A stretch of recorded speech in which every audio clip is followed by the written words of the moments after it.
Good evening, YouTube. It's Hannah from Smaugish back with part 2 of my Halloween special videos.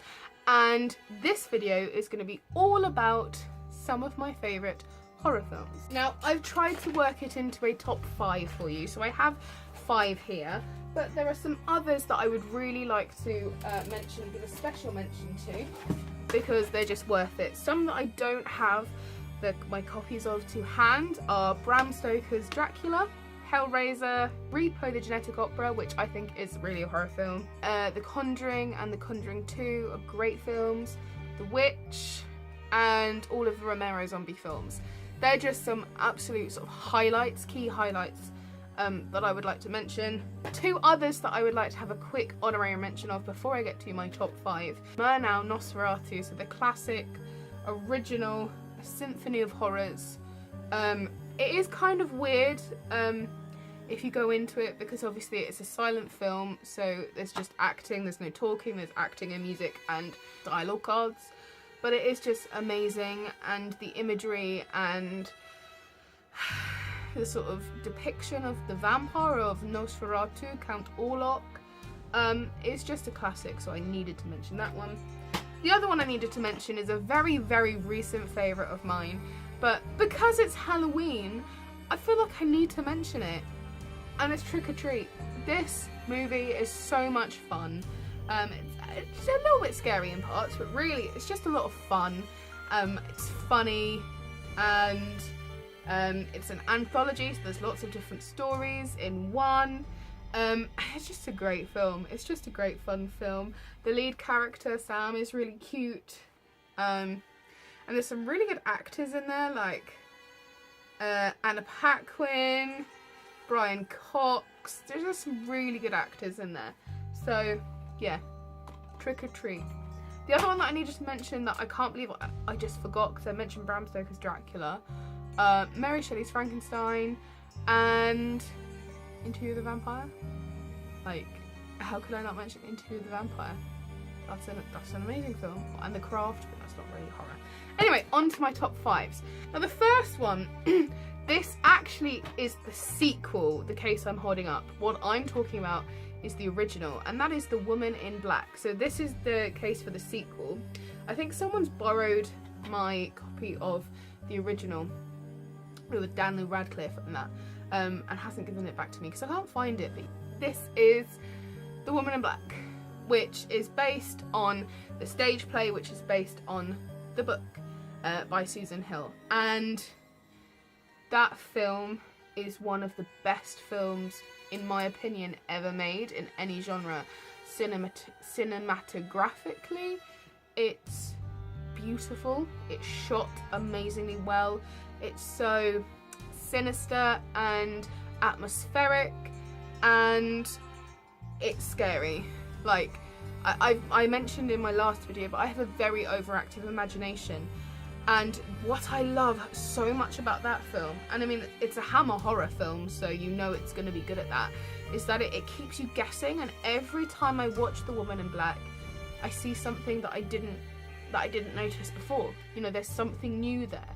It's a new movement, or a new shadow, or a new face in the shadows, or a new handprint, or just something. There is always something there that's new, and that is terrifying. And I remember I went to see it in the cinema with my brother and my ex-boyfriend, who is now my best friend, and my brother and I were just terrified the whole way through.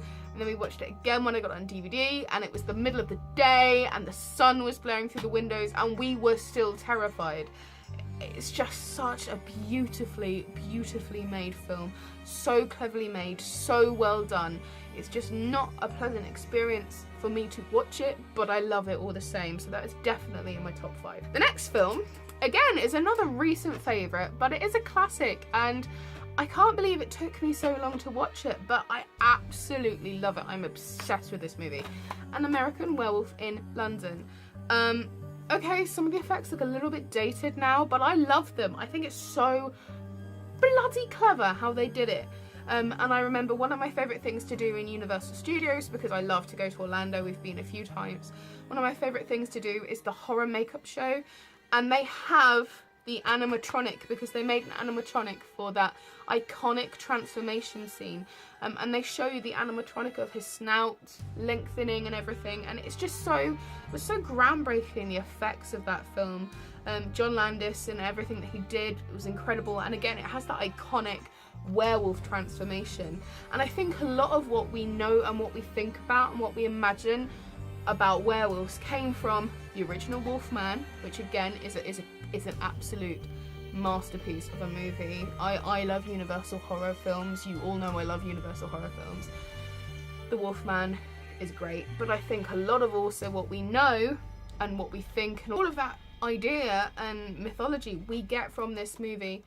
So yeah, classic. And you know, the whole dead sidekick, dead friend thing is just a really good addition as well. So yeah, American Werewolf in London, fantastic movie. I'm sitting there thinking about other films that I should have mentioned, like The Mummy, the original one, Brendan Fraser. It's not really a horror film, it's more of an adventure film, but that is such a classic film. Okay, another film that I still haven't seen but I really want to see is the remake of The Wolfman with is it Benicio del Toro?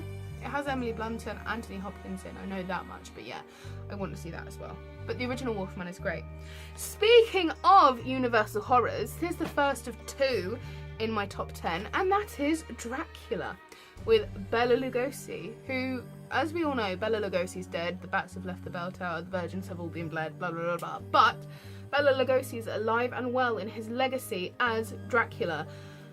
That whole idea of the gentleman vampire with his suit, and you know, the count with the brooch and the red and all of that stuff, that's from here. That is from Bela Lugosi, and I'm pretty sure he kind of exaggerated his natural Hungarian accent for the count, but that's all from him as well. So a lot of what people imagine when they think Dracula, they think Bela Lugosi.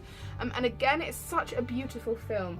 The Universal horror films, certainly the earlier ones, can be quite difficult for people who are used to modern movies to watch because they are very quiet. You've got to remember that, you know, talking films had only been really going for a decade at the most, so they were still very new. So the directors, and I think the director of this film, they had only ever directed silent movies, so they weren't really accustomed to talkies.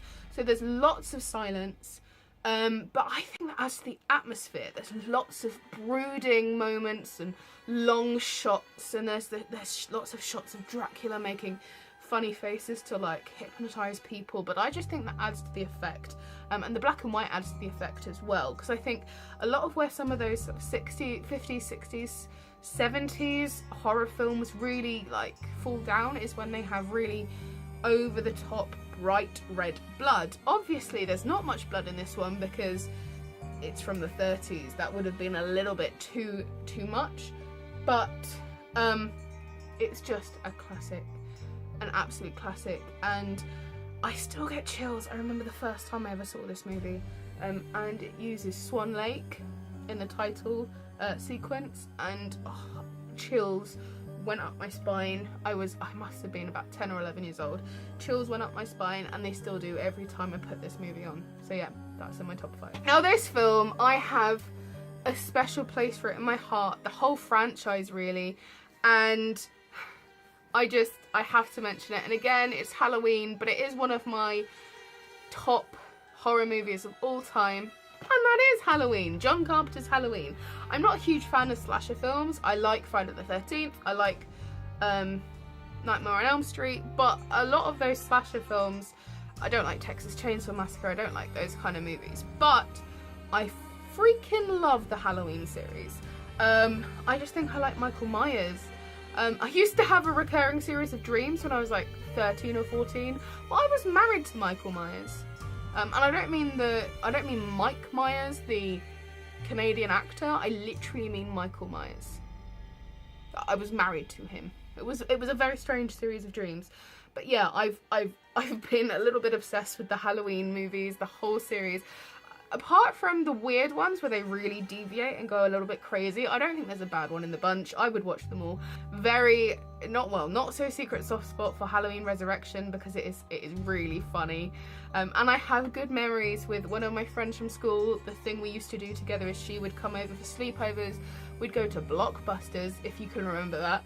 We would rent horror movies, we would watch horror movies, and then she'd sleep over, we'd sleep on the pull-out bed together, absolutely terrified to move. And a video that we rented quite a few times was Halloween Resurrection, which is the one where, you know, they have the online reality show where some people stay overnight in the Michael Myers murder house, and, you know, Michael Myers picks them all off and they don't realise because there's someone that's supposed to be dressed up as him, blah blah blah. But the original is the best. Now, I don't mind the Rob Zombie remake. I don't mind it, but I don't love it. The original is the best. And the theme tune, the theme music is my ringtone. That's how much I love this movie. It's cheesy, but I love it. I absolutely have a soft spot. This is definitely my favourite of those sort of series where the murderer can't die. You know, those kind of films? Halloween for me will always be the best. So yeah. And finally, last but not least, this is one of my favourite films of all time. So if you know me, you probably know what movie this is going to be, and that is The Bride of Frankenstein. Now, Frankenstein, the movie Frankenstein, is also a fantastic film. The Mummy, with Boris Karloff as the Mummy, as Imhotep, is also a great film. But I just don't think those films are as fantastic as this. Something special happened when they made The Bride of Frankenstein that just elevated it for me. And this is one of the most beautiful films of all time, and I will fight people to the death. I love Labyrinth, I love all those films, but The Bride of Frankenstein is also up there for me. There's just something in it, and it has, you know, the aspects of the Frankenstein story that the first film didn't have. It has Elsa Lanchester, who was such a beautiful, beautiful woman. She plays, obviously, Mary Shelley in a quite cheesy opening segment, but I do kind of like it as a take on that famous story that is actually true, that Mary Shelley was on a holiday with her future husband, because they weren't married then, I don't think, Percy Bysshe Shelley and Lord Byron, among others, and they kind of had a bit of a competition to see who could write the scariest story. And, you know, so the legend goes, she had nightmares, she wrote those nightmares down, it became Frankenstein. So they kind of allude to that in the opening sequence of this movie. But it has, you know, all the classic lines, like, you know, friends, talking about the friendship, because it has the blind musician, like the blind woodsman in it, and it has, you know, We Belong Dead, all of those things.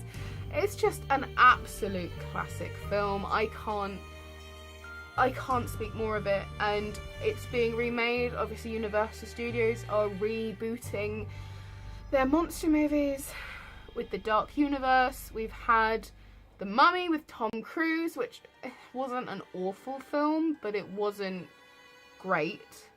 And the next one they're remaking is The Bride of Frankenstein, and I am terrified as what they're going to do. I am absolutely terrified to think about what they're going to do to this movie, considering who they've got directing it, which, if what I heard last was correct, is Bill Condon, who has directed some okay films, but also directed some of the Twilight films, which I have a guilty pleasure soft spot for, but they're still the Twilight films, so I'm really scared to see what they're going to do to one of my favourite films of all time. But there you go.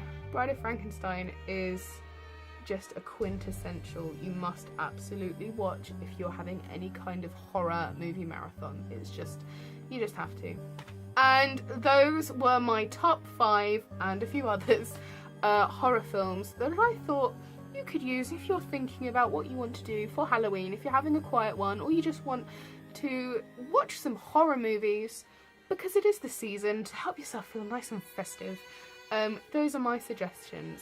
So I will see you again in my next videos. Don't have nightmares. Bye.